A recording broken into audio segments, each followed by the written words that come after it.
116B national হাইওয়ের ওপর দিয়ে বিস্তৃত আছে।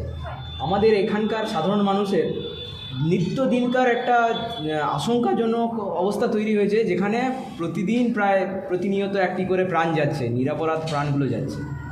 তো সেই জায়গায় প্রশাসনের কোনো সেই রকম সদর্থক উত্তর আমরা পাইনি। সেই নিয়ে আপনি কি বলবেন? দেখুন, আমায় মার্জনা করবেন, চণ্ডীপুরে আমি শুনলাম নাকি ওসি বদলেছে, যদি অন্তত নিয়ম কানুনটা বদলায়। এরা তো তোলাবাজিতে অভ্যস্ত, এ তো সিস্টেমে ঢুকে পড়েছে।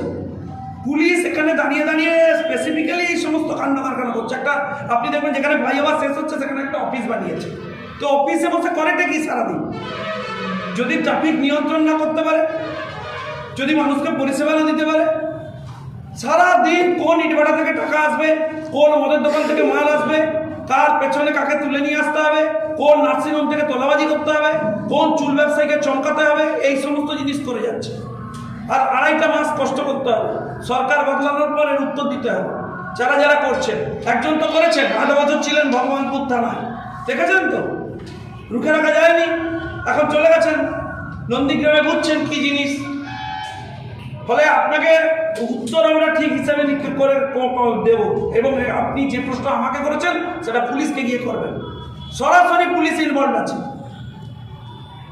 আমি একজন অফিসারকে জিজ্ঞেস করলাম যে বাবা মা পড়াশোনা করে পাঠিয়েছে, টাকা কি তৃণমূলকে দিতে হচ্ছে আপনাদেরও নাকি?